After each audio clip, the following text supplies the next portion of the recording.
You're running a shop floor, not a Pinterest interest board or a fantasy football league. You don't need inspiration, you need things to work. So welcome to Build Your Way, a podcast from Cetec ERP. This is a show for manufacturers who are in it every day, from quoting and shipping jobs to troubleshooting quality and material shortages, all while staying a step ahead of what's next. We bring you stories from the field, lessons that stick, and strategies that actually scale to help you build better. Let's get to work.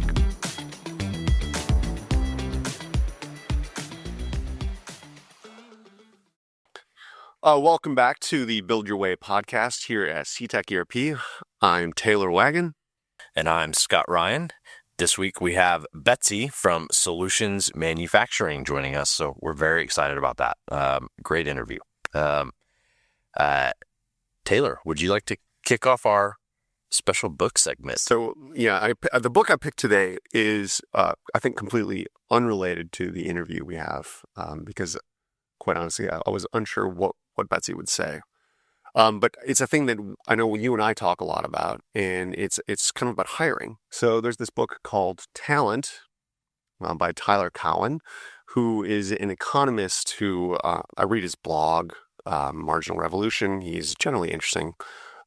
He reads a lot of books, talks about them, and he wrote this one with another guy named Daniel Gross, and it's about identifying and hiring talent. And I think every company struggles to some extent with, how do you pick the right people? How do you make sure you can find them and then get them? But it's mostly a matter of filtering. Like, how do you get the people that you want to have? This book I did not bluntly think was everything I ever hoped it would be. But it is at least useful for kind of prompting some of the questions you might have. Yeah. I think every book I've ever heard you talk about, you've said that. Really? Some similar, like... I'm going to need to come up with a more creative kind of review item here. That's funny.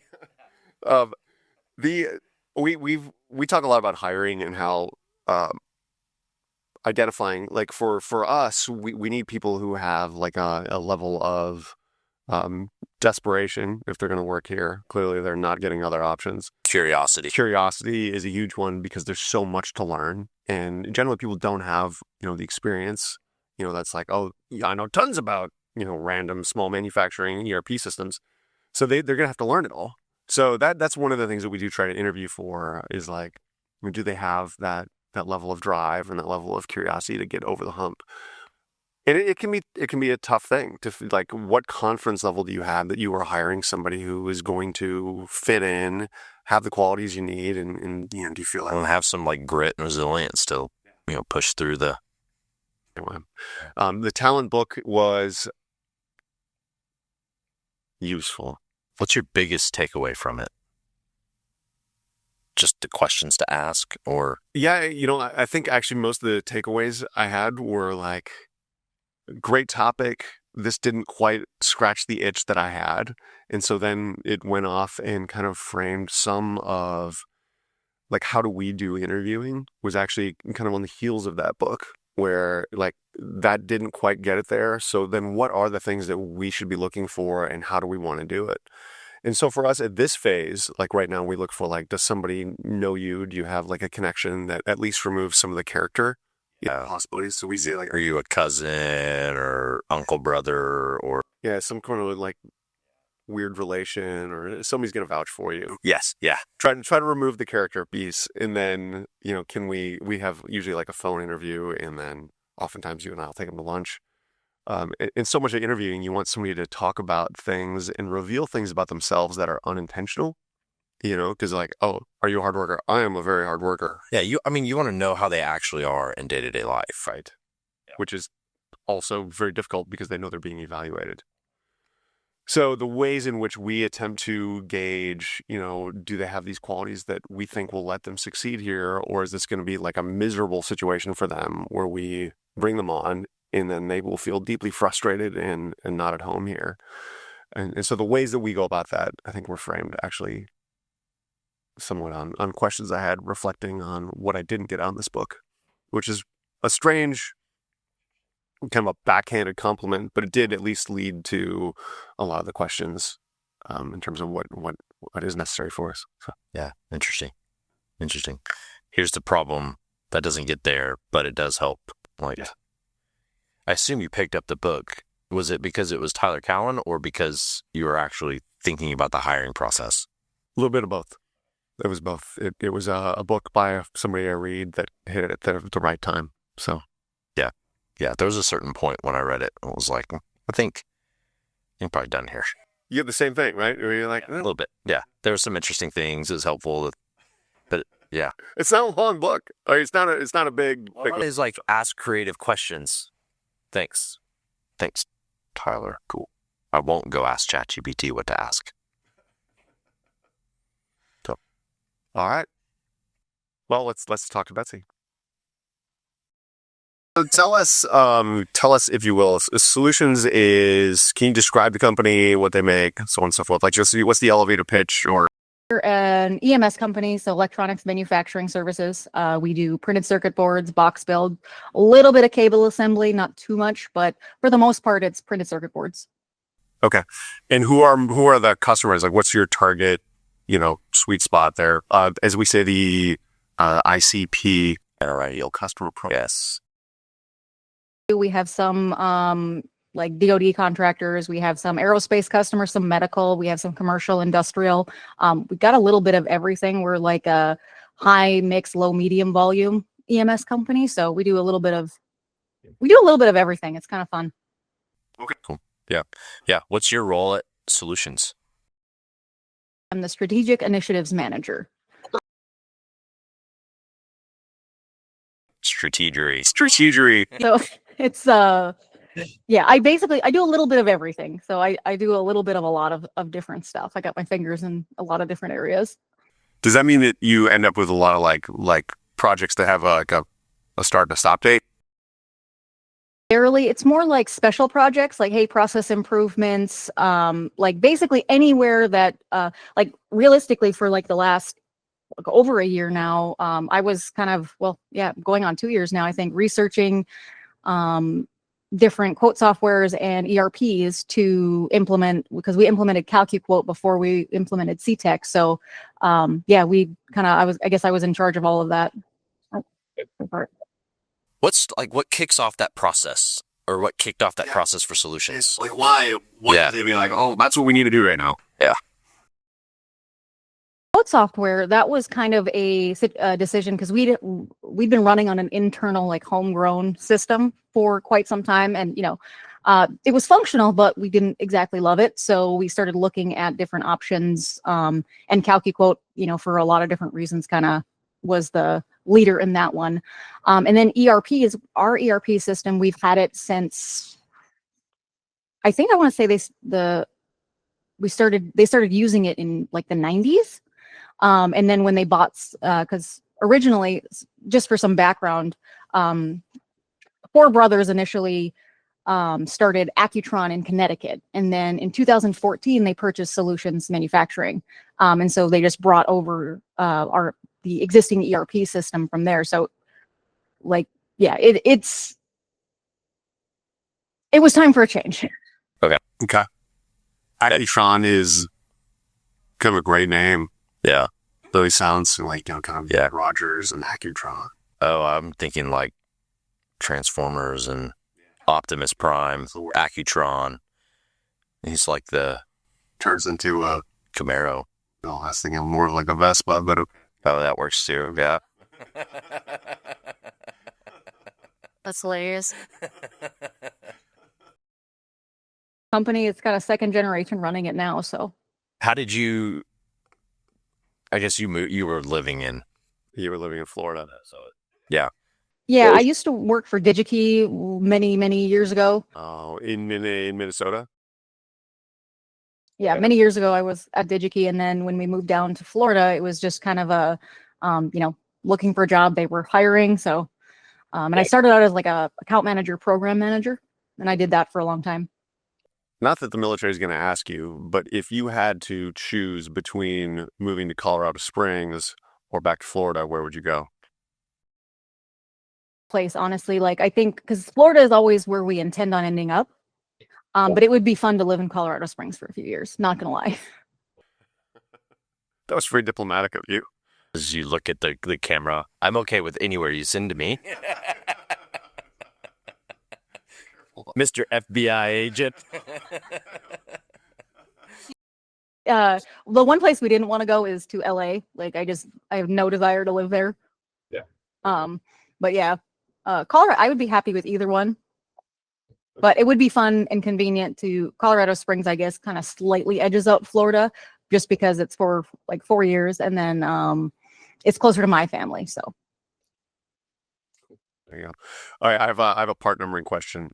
So Solutions being an EMS company, and you guys came from a homegrown system.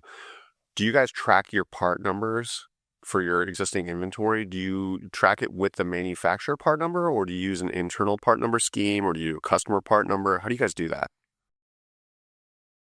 in our previous ERP, we were using an internal part numbering scheme, but when we switched to Cetec, we switched to manufacturing part numbers. And that process has been a little painful to switch over. It is so hard to switch. Oh my gosh. I'm impressed that you guys managed to do that. Good job.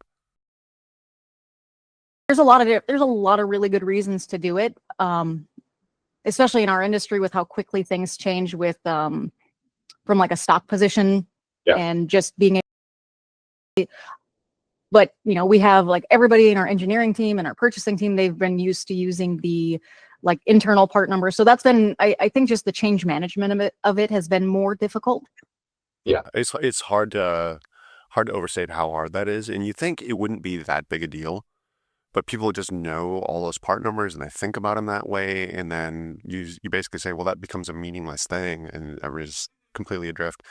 I'm curious what you're going to say about this. I definitely prefer it when companies are using MPNs, manufacturer part numbers, because I think the benefit of being able to say, okay, these are all those, and then we can share stock more effectively between jobs, and we can encourage larger and more effective buying.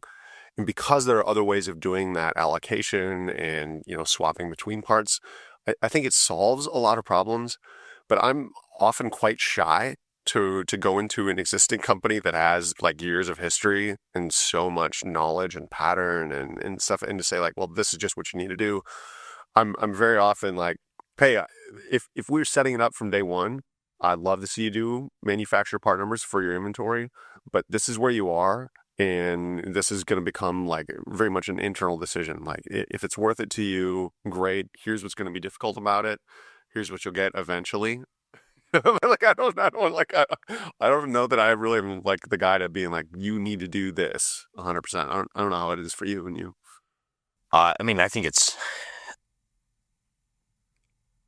not worth the fight of. Yeah. Right. Like that's just not there. We're going to go to war. There are ways around this that, we can solve for some of those problems.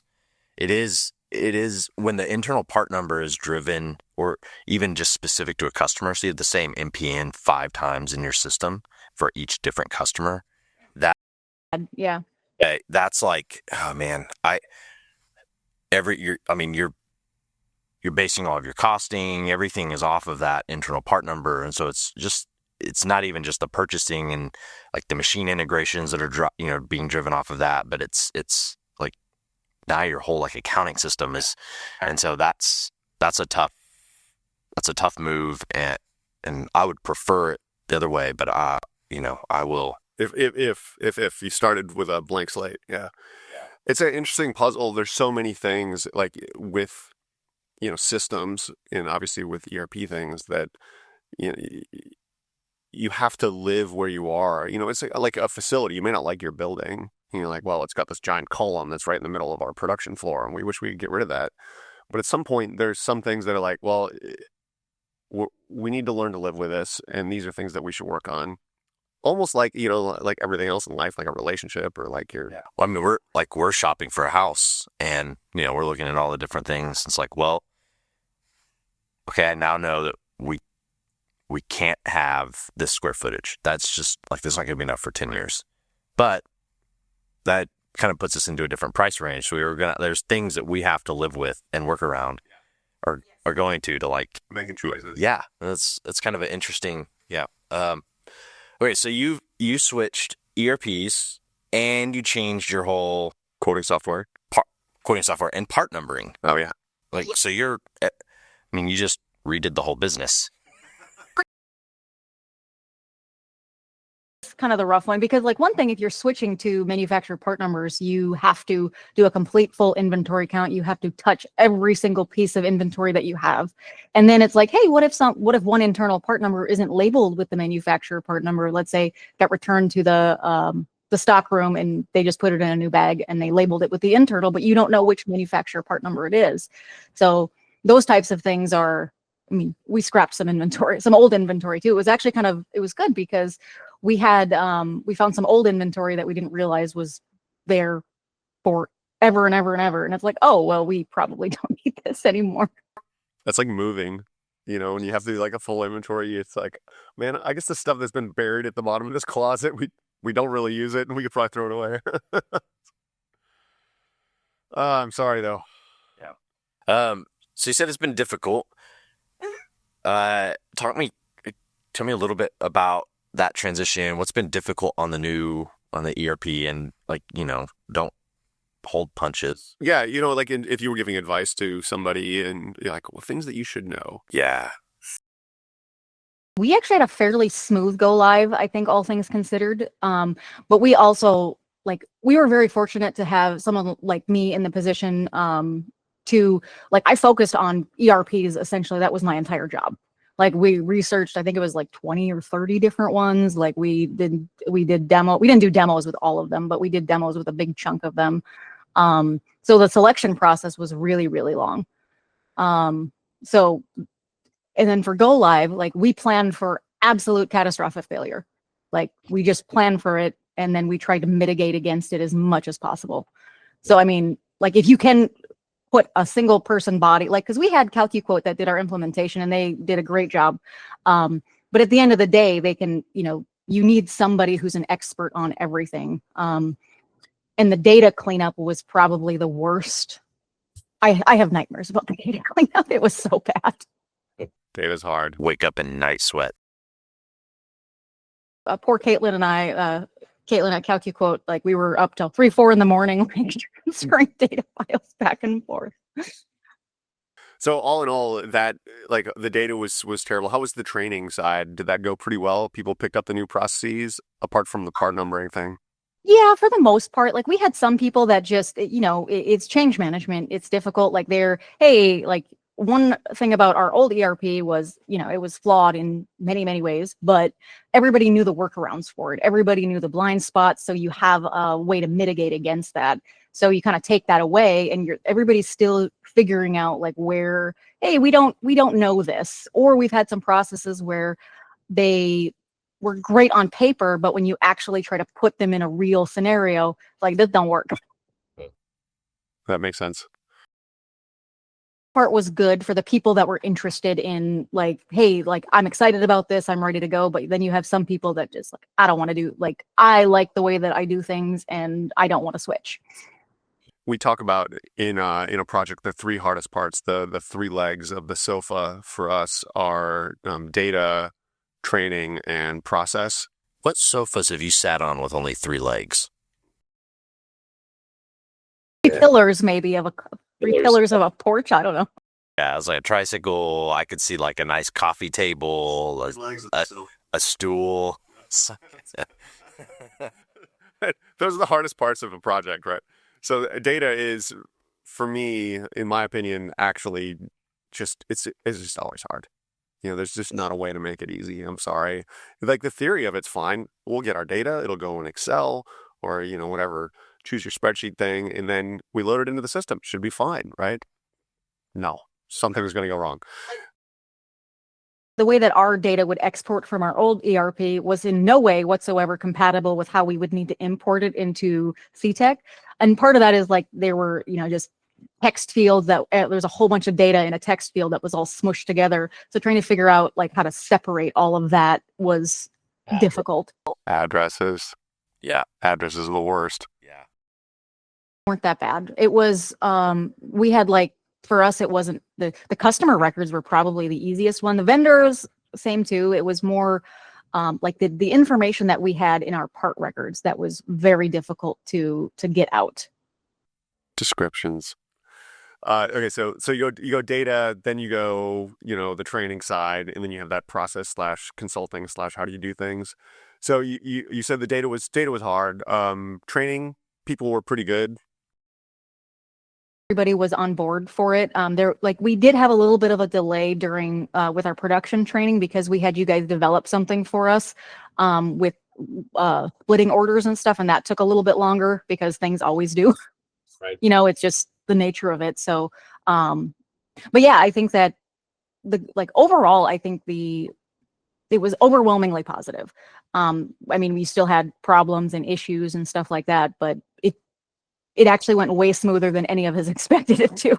I will say that the support team has commented on your home screen.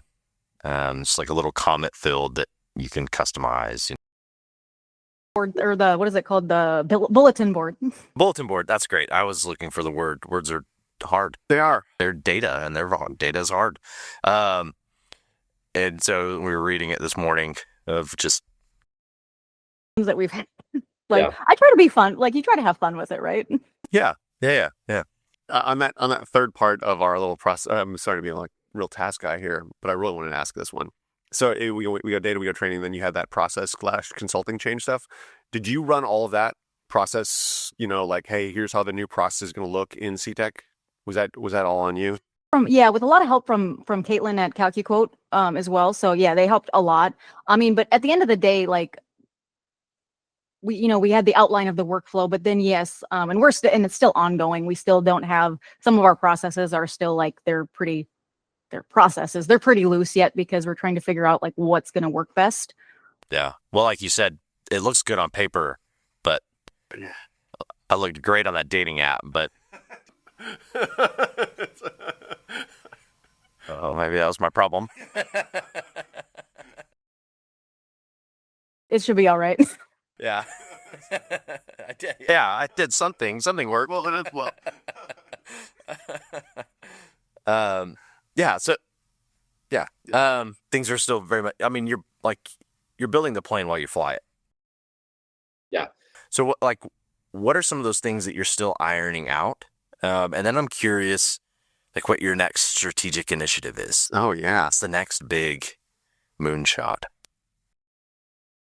Right now, let's see. Some things we're still figuring out is the stock room.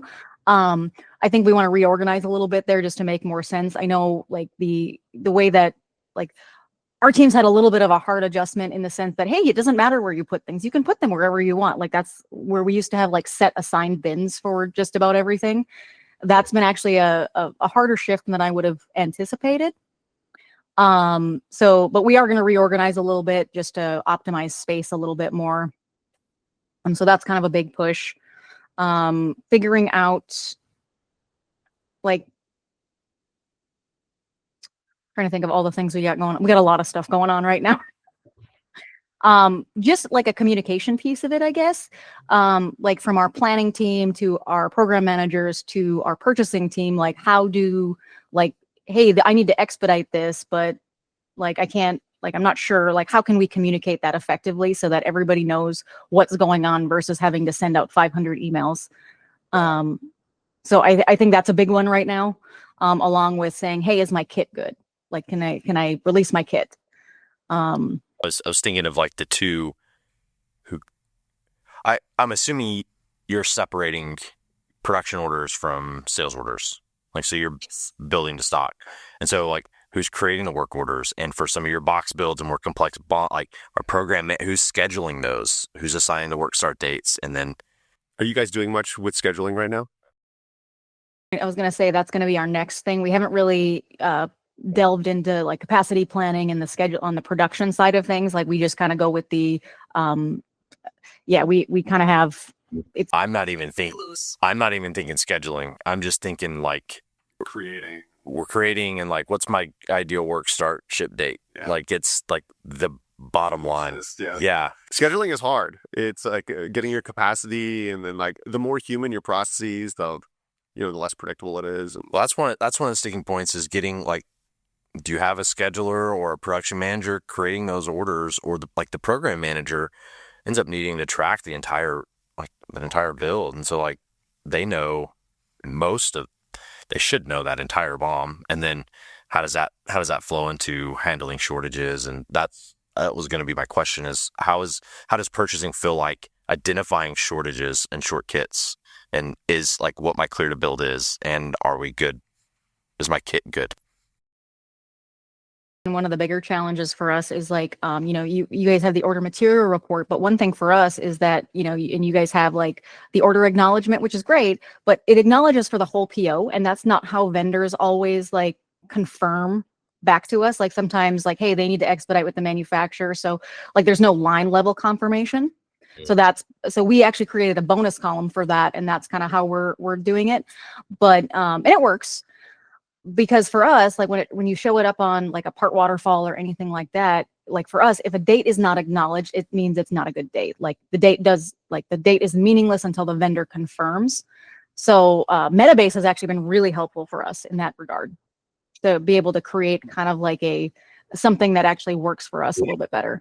Do you are you like your Metabase admin person? Yes. Oh, that's great to hear. How's your ability to create the tools you need in Metabase? I've never worked in like with SQL before, so I'm teaching myself, but I've been able to create awesome stuff out of there. It's great. Yeah, it's kind of interesting because you start thinking about it, and they give you the tool to kind of help you. Like, okay, I want to look for these fields, and I want to group it like this, and I want to put between this date and this date, and you get the data, and you're like, oh gosh, wow, that's cool. And then if you want to like go a layer further, you can say, oh, let me see actually what that is, and I can then change the words, and really like it rewards a little playing is how I feel about it. Yeah, no, it's wonderful. Like I've done stuff for a production manager because we split orders a lot, because we do partial moves a lot. So that was the big part of the development for that we had you guys do, is to make that a little bit more better, I guess. And then bring them all together at the end. If we wanted to. So it's that's been good. But then it's like, okay, our production manager, I want to see where everything is at any given time. What's my percentage of completion, and like where does everything fall, and when do I actually need it by? Because we do separate the work orders from the sales orders. So it's like, hey, what's my next date? But like, what if I have enough in finished goods? Like, how do I know that? So that's been kind of fun. And it's worked out really, really well. The biggest one was like figuring out like for our planners, and that's still kind of a work in progress, was like, hey, like what parts do I really need to focus on? Because like I said, the acknowledgement, like the dates don't, like on the order material report, it's looking at the date irrespective of whether it's acknowledged or not. So we had to be like, hey, what do they need to chase? Like who they need to confirm with the vendor? Like what do they need to do? Huh. So if I could maybe like look for a summary wisdom point for you, if you were going to go back and give yourself advice, at the start of the go therefore into the world and pick a new quoting and ERP software, is there any like standout piece of advice that you'd offer yourself? Like, make sure you pack snacks, or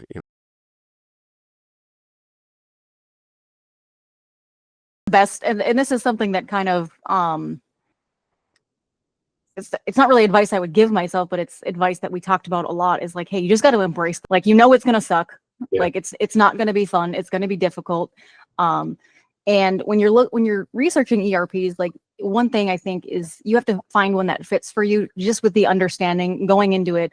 There's not going to be a single one that fits every single pieces of criteria that you maybe are looking for. Or maybe they do, but just in a way you're not expecting. Maybe not the way you want. I think that's kind of hard too. It's like, oh, well, we used to do it this way. So, well, how can we accomplish the same thing in this new? And a lot of times it's a lot easier, because we've had that comment too from people. It's like, hey, this feels almost too easy. From our side, that is like actually the classic problem with the homegrown ERP system, is generally like a lot of the ERP systems will fit, like there's a couple like building blocks to use to put things together, And so when people come from an ERP system, they generally are like, oh, that is kind of how, that process works. And on a lot of the homegrown, like the longer something kind of evolved on a separate path all on its own, it's like like an explorer showing up in New Guinea or one of these worlds where like, oh yeah, all the plants here are completely unlike anything else, and they don't share anything in common with what you'd see anywhere else in the world. And it's just like now you're trying to say, okay, we're moving you from there to here. And so it's like, well, in our old system, it used to work like this. And it's inevitably very, very difficult just to make those shifts. It's tough. Yeah. Yeah. It's like you on a homegrown system, you could just you build a solution to a problem right there, but like you're so very focused in on the thing right in front of you. And I think part of the point of the ERP vendor is like, well, let's like, this is our attention is like, how do you zoom out to abstract it? Yeah, like where will the next problem be, and how do you build it in a way that makes sense? But it's just a weird and difficult shift. Because, you have... Yeah, and I will say we did have an ERP vendor, just to clarify, like our quote system was homegrown, but our ERP system but it's a smaller ERP system, and we customized it over a period of time. So kind of the same thing, but... Yeah. I mean, that was the legacy Cetec. It was the vendor, but really every install was this own custom thing. And there were things like that we had to claw our way out of as well, where like, like... somebody at some point made a decision to do this one thing for this one situation, and then like it gets added on to, and eventually it's like enshrined in, like concrete that you couldn't change that. And so when we did our massive like rewrite everything, we're like, okay, that we're changing, just take it all apart and do it this way instead.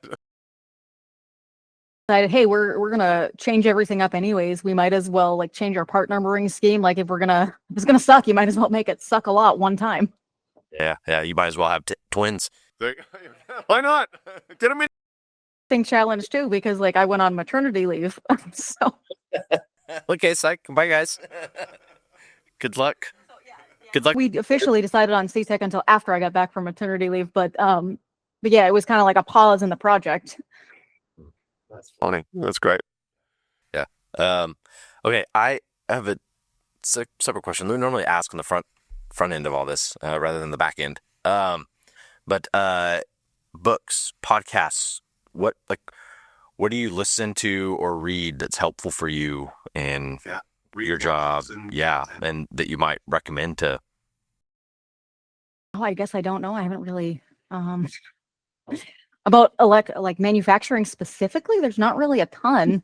Yeah, or even fun. Like if you're like I find that Dungeons and Dragons really helps me, strategize our initiatives. Yeah, I plan weddings around Dungeons and Dragons themes. Maybe I don't know.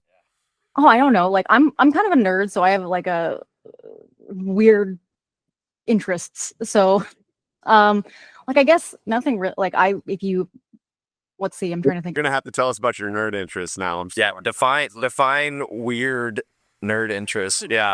Okay, so this isn't really nerdy. It's just kind of like I like to make things like I bake bread. I do like all sorts of make things like pasta, like homemade noodles, the whole works, just because I like to see if I can. So I like to make things. So I spend a lot of time doing that when I have free time. But I like weird historical things. So I don't know if you've ever heard of like the Fat Electrician. It's a YouTube channel. He does great stuff like on particularly World War II. Or any of the world wars really, but he's an interesting guy. I don't like. Yeah, I guess I'm kind of boring. I'm pretty busy with my kids.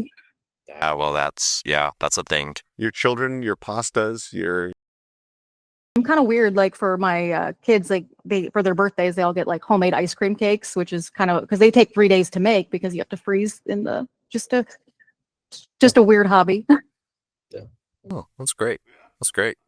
Taylor cooks a lot of things. I do. I am scratch it all.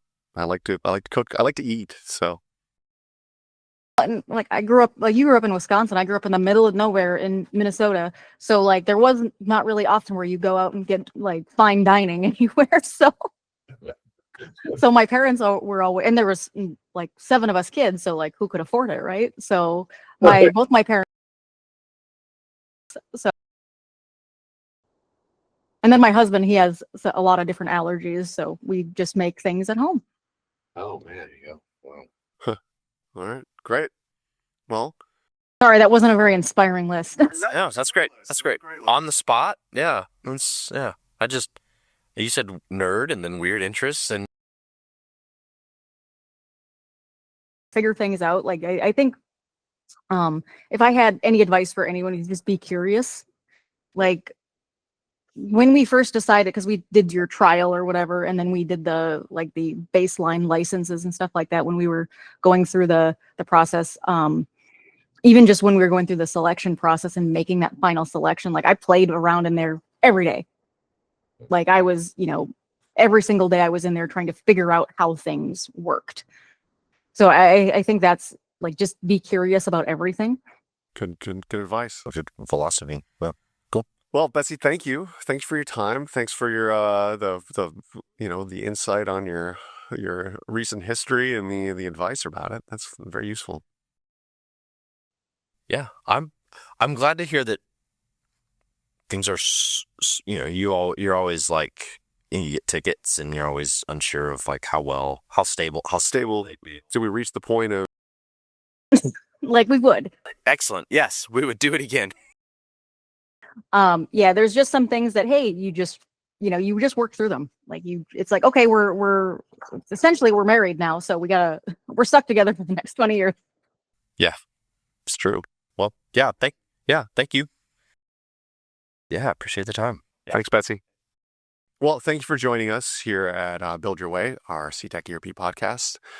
You can find us on all the usual channels, Spotify, YouTube, you name it, we're on there.